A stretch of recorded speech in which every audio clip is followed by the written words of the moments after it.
तो इस वर्ष 2025 में शारदीय नवरात्रि 22 सितंबर 2025 सोमवार से शुरू हो रही है और उसकी पूर्णाहुति होगी 1 अक्टूबर 2025 बुधवार के दिन महानवमी के साथ। नवरात्रि के पहले दिन पंचांग के अनुसार घट स्थापना 22 सितंबर 2025 सोमवार के दिन सुबह 6:09 से लेकर 8:06 के बीच में की जा सकती है। अगर आप इस समय अवधि में घट स्थापना नहीं कर सके तो अभिजीत मुहूर्त में भी घट स्थापना कर सकते हैं और इस बार का अभिजीत मुहूर्त रहेगा सुबह 11:49 से लेकर 12:38 के बीच में। चलिए अब देखते हैं इस बार नवरात्रि की तिथि में कौन से दिन किस देवी की पूजा अर्चना की जाएगी और इस बार कौन सी तिथि 2 दिन आ रही है।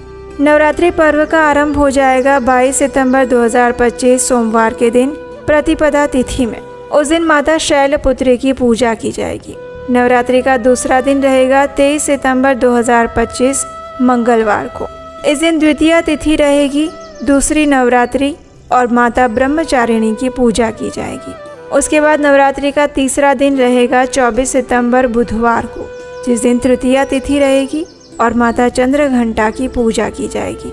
उसके बाद 26 सितंबर 2025 शुक्रवार के दिन चौथा दिन रहेगा और चतुर्थी तिथि रहेगी, जिसमें माता कुष्मांडा की पूजा कर सकते हैं। उसके अगले दिन 27 सितंबर 2025 शनिवार को 5वां नवरात्र रहेगा, पंचमी तिथि है और उस दिन स्कंद माता की पूजा की जाएगी।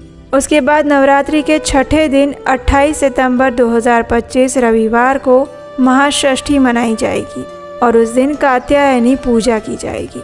उसके बाद नवरात्रि का 7वां दिन 29 सितंबर 2025 सोमवार के दिन पड़ेगा, जो कि महासप्तमी कहलाएगा और उस दिन काल रात्रि की पूजा की जाएगी। नवरात्रि का 8वां दिन रहेगा 30 सितंबर 2025 मंगलवार को। उसे हम महाअष्टमी या दुर्गा अष्टमी के नाम से भी जानते हैं। उस दिन माता महागौरी की पूजा अर्चना की जाएगी और नवरात्रि का अंतिम दिन यानी कि 9वां दिन रहेगा 1 अक्टूबर 2025 बुधवार को, जिसे महानवमी के नाम से जाना जाता है। इस दिन माता सिद्धिदात्री की पूजा की जाएगी और नवरात्रि का अंत होते हुए विजयादशमी आएगी 2 अक्टूबर 2025 गुरुवार के दिन, जिसके साथ ही नवरात्रि महापर्व का समापन हो जाएगा। अब देखिए, यहाँ आप देख सकते हैं कि 25 सितंबर के दिन को नवरात्रि के दिन में नहीं गिना गया है और इसका कारण ये है कि इस बार वैदिक पंचांग के अनुसार तृतीया तिथि 2 दिन आ रही है, यानी 24 सितंबर और 25 सितंबर दोनों ही दिन तृतीया तिथि मानी गई है। तृतीया तिथि शुरू हो रही है 24 सितंबर से सुबह 4:52 से और समाप्त होगी 25 सितंबर सुबह 7:06 पर। इस प्रकार तृतीया तिथि 24 को पूरा दिन और पूरी रात रहेगी और अगले दिन सूर्योदय के बाद समाप्त होगी। इसलिए विनायक चतुर्थी तो 25 तारीख को मनाई जाएगी, लेकिन उसे नवरात्रि के दिन में नहीं माना जाएगा। इसलिए इस बार चतुर्थी के दिन माता कुष्मांडा की पूजा 25 के बजाय 26 सितंबर को की जाएगी। तो प्रश्न आता है कि क्या फिर 25 को दुर्गा देवी की कोई पूजा ना करें? तो देखिए, आपने अगर अपने घर में कलश की स्थापना की है और दुर्गा देवी का विग्रह या चित्र की स्थापना की है, तो आपको एक भी दिन उनकी पूजा और आरती किए बिना नहीं रहना चाहिए। इसलिए इस दिन भी आप माता कुष्मांडा की पूजा कर सकते हैं।